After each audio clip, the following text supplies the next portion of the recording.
एक भिखारी ने पूरे जिले में हर किसी से खाना मांगा, लेकिन सिर्फ मेरी दादी ने ही उसे मांस का एक कटोरा दिया। मगर उस भिखारी ने उदास चेहरे के साथ एक बहुत ही अजीब बात कही, बेटी, तुम्हारे परिवार पर एक विशाल पुरुष की नजर है, भाग जाओ। ये विशाल पुरुष क्या होता है? वो बिल्कुल तुम्हारे जैसा दिखता है, लेकिन असल में वो इंसान नहीं है। असंभव, ऐसा राक्षस भला कैसे हो सकता है? अगर मैंने अपनी आंखों से न देखा होता तो मुझे भी यकीन नहीं आता। मैं अक्सर गांव में भीख मांगता हूँ। कुछ दिन पहले जब मैं तुम्हारे घर के पास से गुजरा तो मैंने उस विशाल पुरुष को देखा जो बिल्कुल तुम्हारी तरह दिख रहा था। वो अहाते के बाहर छिपकर तुम्हें घूर रहा था। जब तुम बोलती थी वो भी बोलता था, जब तुम झुकती थी वो भी झुकता था। वो नजारा बहुत डरावना था। कुछ दिन पहले मैं और चिंटू लकड़ियां बीनने पहाड़ा पर गए थे। चिंटू तेज चलता है, इसीलिए वो मुझसे 7-8 मीटर आगे निकल गया था। मुझे सिर्फ उसकी पीठ दिख रही थी, लेकिन जब मैंने पीछे मुड़ कर देखा तो चिंटू मेरे पीछे खड्डा था। तब मैंने सोचा शायद मुझे ही कोई गलतफहमी हुई होगी। वही तो वो विशाल पुरुष है। उसने अभी पूरी तरह से इंसानी आदतें नहीं सीखी हैं। वो बस तुम्हें देख रहा है। एक बार वो सब सीख गया तो वो बद्धी बेरहमी से लोगों को मार डालेगा। बुढ़िया माँ, बेहतर होगा कि तुम यहां से भाग जाओ। तुम एक विशाल पुरुष और एक आम इंसान में फर्क कैसे करोगी? अगर तुम्हारा सामना उससे हो गया तो? विशाल पुरुष और आम इंसान दिखने में बिल्कुल एक जैसे होते हैं। तुम सिर्फ शक्ल देखकर फर्क नहीं कर पाओगी जब तक कि तुम उनकी आंखों में न देख लो। अगर तुम किसी विशाल पुरुष की आंखों में देखोगी तो तुम्हें कुदरती तौर पर डर महसूस होगा, एक ऐसा खौफ जिस पर तुम्हारा काबू नहीं होगा। ये डर तुम्हारे शरीर के अंदर से आएगा। मेरा सामना एक बार उस विशाल पुरुष से हुआ है। मेरी टांगें डर के मारे कांपने लगी थी। अगर तुम्हारा सामना तुम्हारे जैसे दिखने वाले उस इंसान से हो गया तो तुम डर के मारे मर जाओगी। ये वाकई बहुत खौफनाक है। सबसे डरावनी बात तो ये है कि ये विशाल पुरुष खुद भूल जाते हैं कि वे क्या हैं। उन्हें अपनी असलियत तभी याद आती है जब वे पागलपन या गुस्से में होते हैं। एक बार उन्हें याद आ गया तो वे अपने आसपास के सबको मार डालेंगे। यानी कोई भी वो विशाल पुरुष हो सकता है। बेटी, तुम भाग जाओ। अगर मैं गलत नहीं हूं तो तुम्हारे गांव में पहले से ही कई विशाल पुरुष मौजूद हैं। तभी मेरे दादाजी एक पे डीएच की टहनी पर सवार होकर आए। ओ जी, गजब हो गया। हमारे परिवार पर किसी विशाल पुरुष की नजर पर डीएच गई है। दादाजी ने जैसे दादी की बात सुनी ही नहीं। वो बस उस बूढ़े भिखारी को एक तक घूरते रहे। भाई, मैं झूठ नहीं बोल रहा। एक विशाल पुरुष की नजर तुम्हारे परिवार पर है। भाग जाओ। तुमने मुझे क्या बुलाया? भाई, क्या हुआ? कुछ नहीं, बस यहां से जाओ। भाई, तुम लोग भाग जाओ, रास्ते में सावधान रहना। उसे अंदाजा भी नहीं था कि उसकी जिंदगी की उल्टी गिनती शुरू हो चुकी है। इतना कहकर बूढ़ा भिखारी जाने के लिए मुड़ा, लेकिन दादाजी ने कुल्हाड़ी से उस पर वार कर दिया। बूढ़ा भिखारी खून से लथपथ होकर गिर पड़ा। मरने से पहले उसका शरीर 2 बार तक डपा। ओ जी, क्या तुम पागल हो गए हो? ये बूढ़ा भिखारी इंसान नहीं है, ये वही विशाल पुरुष है। ये तुमसे झूठ बोल रहा है। आपको कैसे पता कि ये बूढ़ा भिखारी वही विशाल पुरुष है? कुछ दिन पहले ये बूढ़ा भिखारी पहाड़ के बीच रास्ते में मर गया था। मैंने खुद उसे दफनाने में मदद की थी। तो फिर आपको इस विशाल पुरुष के बारे में कैसे पता चला? आधा महीना पहले सरपंच ने मुझे बताया था। मुझे लगा ये सब मनगढ़ंत बातें हैं, सच नहीं हो सकती, इसलिए मैंने ध्यान नहीं दिया। मुझे नहीं पता था कि मेरा सामना सच में किसी विशाल पुरुष से होगा। सरपंच को इस विशाल पुरुष के बारे में कैसे पता चला? मुझे नहीं पता, सरपंच ने कुछ नहीं बताया। ओ जी, चलो यहाँ से भाग चलते हैं, शहर चले जाते हैं। हमारा गांव अब सुरक्षित नहीं है, भागने से कोई फायदा नहीं होगा। ये विशाल पुरुष हर जगह है। सरपंच का बेटा गांव वापस भाग आया क्योंकि उसका सामना एक विशाल पुरुष से हुआ था। सरपंच का बेटा कब वापस आया? शायद वही उस विशाल पुरुष को अपने साथ ले आया। लगता है करीब आधा महीना पहले सरपंच के बेटे ने ही उस विशाल पुरुष को हमारे गांव तक पहुंचाया है। चलो सरपंच के घर चलते हैं और उनसे जवाब मांगते हैं। आखिर इस विशाल पुरुष का चक्कर क्या है? भाग्यवान, घबराओ मत। सरपंच के परिवार को गलत मत समझो। सरपंच का बेटा ही इकलौता है जो बाहर से वापस आया है। उसके आने से पहले हमारे गांव में कभी कोई विशाल पुरुष नहीं दिखा था। वही उसे यहाँ लेकर आया है। घबराओ मत। अगर हम सरपंच के घर जाते भी हैं तो हम तीनों को साथ जाना होगा। हम अकेले नहीं रह सकते। मैंने सरपंच को कहते सुना था कि ये विशाल पुरुष अकेले इंसान को मारकर उसकी जगह ले लेते हैं और किसी को पता भी नहीं चलता। मैंने ये भी सुना है कि विशाल पुरुष की लाश से बहुत तेज गंध आती है, जिससे उसके बाकी साथी यहाँ खींचे चले आएंगे। जल्दी से इस लाश को ठिकाने लगाना होगा। कैसे? इसे सुअरों को खिला देते हैं। इतना कहने के बाद दादाजी ने कुल्हाड़ी उठाई और उस विशाल पुरुष के शरीर के टुकड़े कर दिए। फिर उसे सुअरों के बाड़े में फेंक दिया। हमारे बाड़े में 3-4 मोटे सुअर थे। वे आमतौर पर कुछ भी खा लेते थे, लेकिन आज वे अजीब व्यवहार कर रहे थे। उनकी हिम्मत नहीं हुई कि वे उस लाश के पास जाएं। वे उससे दूर ही रहे।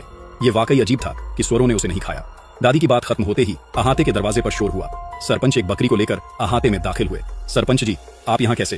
काका, आपके अहाते में खून की इतनी तेज गंध क्यों आ रही है? सरपंच जी, उस विशाल पुरुष का क्या चक्कर है? क्या आपका बेटा उसे यहाँ लाया है? चाची, विशाल पुरुष? आप ये क्या कह रही हैं? भला मेरे बेटे का उस विशाल पुरुष से क्या लेना देना? अनजान मत बनो। ये मत सोचना कि तुम सरपंच हो तो मैं डर जाऊंगी। आज तुम्हें उस विशाल पुरुष के बारे में साफ साफ बताना ही होगा। चाची, मैं सच में अनजान नहीं बन रहा। मुझे सच में समझ नहीं आ रहा कि आप किस विशाल पुरुष की बात कर रही हैं। दादाजी और दादी ने एक दूसरे की ओर देखा। उनकी आंखों में खौफ साफ झलक रहा था। ओ जी, आधा महीना पहले जिस सरपंच ने आपसे बात की थी वही वो विशाल पुरुष है। दादाजी कुछ पलों के लिए सुन्न पर डीडीएच गए। उनकी आंखों में डर समा गया। अरे चाची, आप दोनों को क्या हो गया है? ये कैसी बकवास कर रही हैं आप? आधा महीना पहले आपने खुद मुझसे कहा था कि गांव में एक विशाल पुरुष आया है। क्या आपको याद नहीं? फिर से सोचिए। हमने ये भी बात की थी कि नदी में 20 किलो से ज्यादा मछलियां हैं और हम कुछ दिनों में उन्हें पकड़ डीडीएच लेंगे। मुझे तो ये भी नहीं पता था कि भोलू एक विशाल पुरुष है, तो मैं आपको कैसे बता सकता था? क्या आपको यकीन है कि आपसे कोई गलती नहीं हो रही? नहीं, आपने खुद मुझसे कहा था। जब दादाजी ने ये कहा तो उनकी आंखें फटी की फटी रह गई। आंखों में खून उतर आया था और गुस्से में वे बहुत डरावने लग रहे थे। गुस्सा मत होइए, चलिए इसे साफ करते हैं। भोलू एक विशाल पुरुष है। विशाल पुरुष वो होता है जो बिल्कुल आपकी तरह दिखता है। आधा महीना पहले बिल्कुल आपकी तरह दिखने वाले एक इंसान ने खुद मुझे बताया था कि गांव में एक विशाल पुरुष है और मुझे सावधान रहने को कहा था। क्या आपको याद नहीं? असंभव, ऐसी अजीब बात नहीं हो सकती। काका, क्या आपकी तबीयत ठीक नहीं है? बीमार तुम हो, तुम्हारा पूरा खानदान बीमार है। सरपंच जी, मैं आपको सच बताती हूँ, अभी एक बूढ़ा भिखारी मेरे अहाते में आया था। वो एक विशाल पुरुष है, वही असली बूढ़ा भिखारी। वो कुछ दिन पहले मर गया था और चिंटू के दादाजी ने उसे दफनाने में मदद की थी। वो वाकई में डरावना है। चाची, क्या आप उसी बूढ़े भिखारी की बात कर रही हैं जिसने काले सूती जूते पहने हैं और जिसकी एक उंगली कटी हुई है? हाँ, वही। असंभव, वो बूढ़ा भिखारी अभी भी जिंदा है। वो अभी अभी मेरे घर खाना मांगने आया था। नामुमकिन, मैंने खुद उस बूढ़े भिखारी को दफनाया है। उसकी कब्र पहाड़दाह के बीच में है। काका, आप बूढ़े हो रहे हैं। कुछ साल पहले तो आपकी दिमागी हालत भी ठीक नहीं थी।